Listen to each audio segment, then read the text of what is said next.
Okay, Roblox reported a huge quarter in Q3, doubling revenue year over year to $509 million. Full disclosure, my wife bought, I don't know how much, but she bought a bunch of Roblox because she believed in it. And I think she got in at the IPO, which was like 45 or $50. So I guess I have a bias here towards this stock. Not really, but I'm happy for her that she made that bet. She's got, she made the Bitcoin bet too at $100. So I give my wife a lot of credit. Their shares jumped 30% in after hours trading. It's now at $100 a share. That's a $13 billion increase in their market cap. Crazy days right now, folks. $57 billion market cap. Big takeaways. Roblox users are insanely engaged. Some back of the envelope math here because it's kind of hard to understand, but based on our analysis, the number of hours people are engaged in this platform is bonkers. They had 11.2 billion hours, up 28% year over year. Now, 11.2 billion hours in a 90-day quarter, right?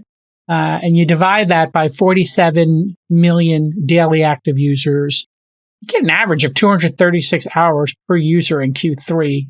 Again, 90 days. If people use the service for 60 days, that would be 4 hours a day. If they did it every single day, it would be 2.6 hours a day. That's a lot of time on a platform. I am stunned by that, but in some ways not. I mean, if you look at people who are addicted to Twitter, they're on there for more than an hour or two a day. So I'm not sure if, this back of the envelope math works out, but, in terms of there's developers on the platform and people building stuff.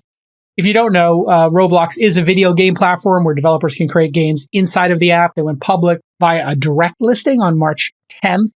They sell an in-game currency called Robux, which allows people to buy games and outfits, all that kind of stuff that people are talking about now with NFTs being, so special that you could actually take your character's abilities or outfits and move them from one game to another. That isn't happening yet, but that is the promise of this new metaverse. If you think about the metaverse not as a VR or AR headset, just as a 3D world that would be represented on a 2D monitor.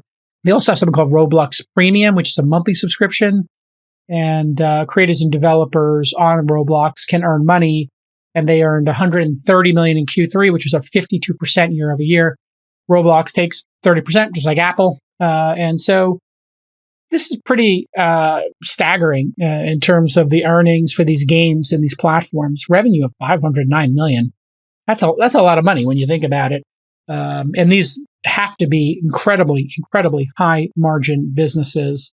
Total bookings, which includes some deferred revenue, was $637 million. What that means when you hear deferred revenue, somebody might buy the year in advance, so they might have more cash come in a quarter, and then they will do something called accrual-based accounting, where you spread those payments out and you get to get credit for them each month or quarter, depending on how you've set it up.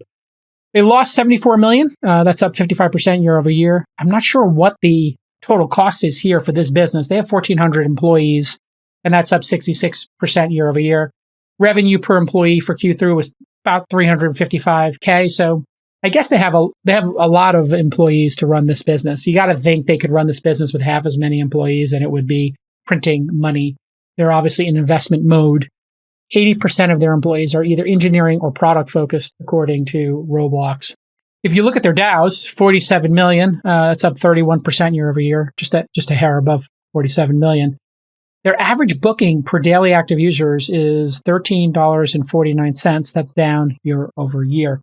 In other words, if you have, 500 million in revenue in the quarter, and you have almost 50 million folks, just over $10 per user per quarter, which means per year, we're talking about, close to $50 a year. Pretty amazing when you think about it. That is some serious revenue. And that's year after year. These folks are going to stick around. So I am much more bullish on Roblox. When we compared it, I thought it was more of a hit-based business. But this developer ecosystem is obviously starting to thrive. And when you see revenue double like that, clearly I underestimated the impact of those network effects. I know Fortnite has over 100 million people using it every month. So there does seem to be this ability to hit 100 million people using a platform a quarter. So this could definitely double. All right. And looking at the Wikipedia, there is a page. You can look it up yourself. A list of most played video games by player count. PlayerUnknown's Battleground and Crossfire, two free-to-play games, both owned by Tencent, have over 1 billion users. Dungeon Fighter, 700 million users as of May 2020.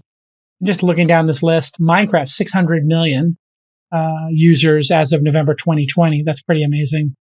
Pac-Man Doodle. I've never heard of this. But Pac-Man Doodle from Google, I guess, 500 million peak daily players in May of 2020. Candy Crush Saga hit 500 million players. So clearly, you can get to hundreds of millions. So if we look at Roblox here, they had 202 million peak monthly players, according to Wikipedia, on April 2021. The number we gave you before, 47 million, is their daily active users. Obviously, you get a much bigger number by the people who don't play every day. I wonder if that means they could double that, triple it. I mean, it's possible, I guess.